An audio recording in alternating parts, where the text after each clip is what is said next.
Mrs. Mahnaz Afkhami, welcome to our forum. Thank you. It's good to be here.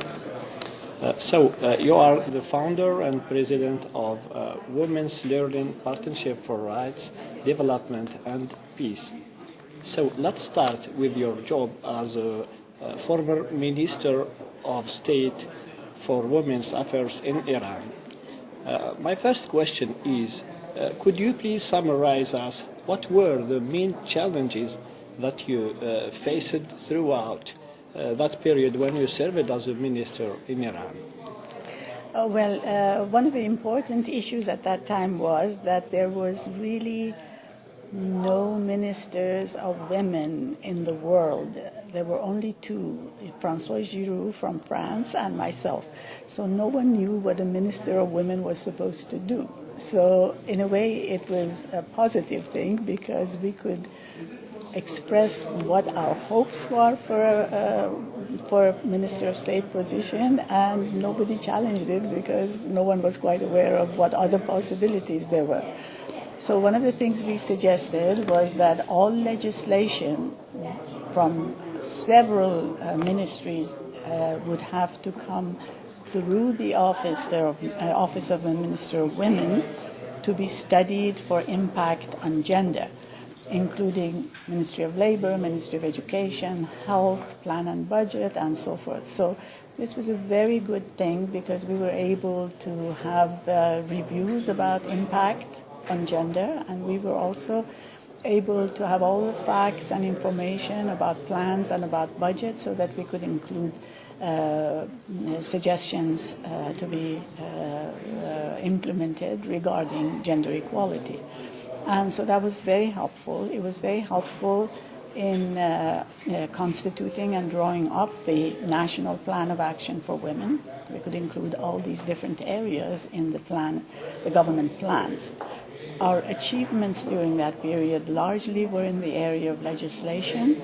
We were able to bring a revised family reform of family laws, which included near abolition of polygamy,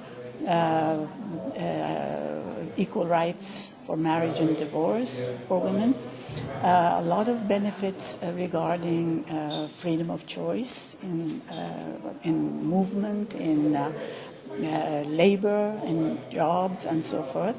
So at that time, this was the most advanced set of laws on women in the region.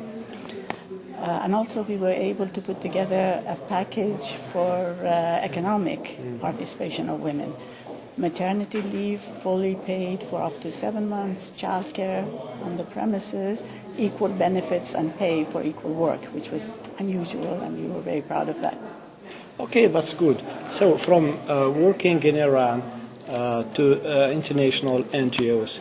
So let's talk also that you have been a leading advocate of women's rights for more than 3 decades, having founded and headed several international non-governmental organizations focused on advancing the status of women. So my question is, this mission, it seems to be like a sensible and credible mission, and especially for an Iranian woman. Just a comment about that.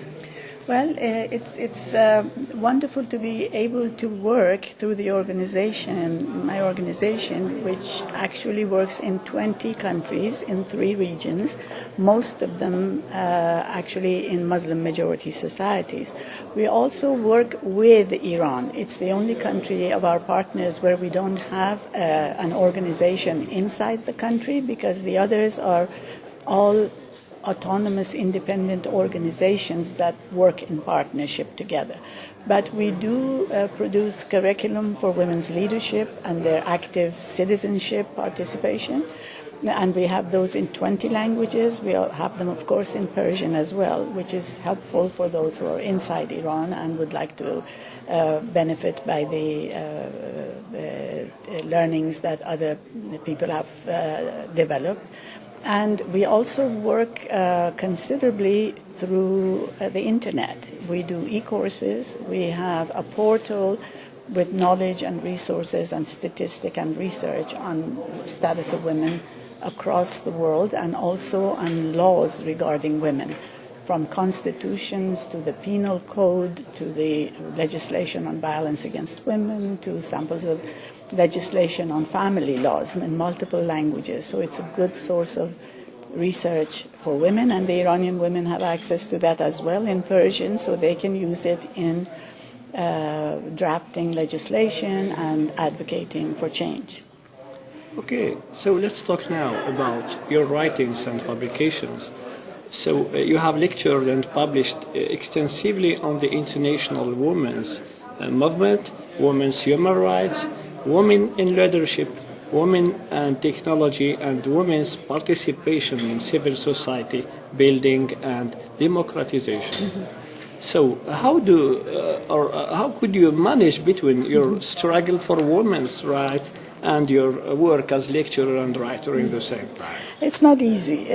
Right now I'm actually engaged in writing a memoir, not a personal memoir so much, but my own experiences inside the international women's movement from the global point of view, from the southern point of view. So I'm trying to do that, and I'm trying to do all these other things. It's not easy. It takes a lot of concentration, 24/7. But also the thing that makes it possible is the partnership. Both people who work on staff and people who work on board and across the partnership are extensively and thoroughly supportive, innovative, and helpful. So it makes life both enjoyable and easier. Mahnaz Afkhami, President of Women's Learning Partnership for Rights, Development and Peace. Thank you so much. Thank you. Thank you.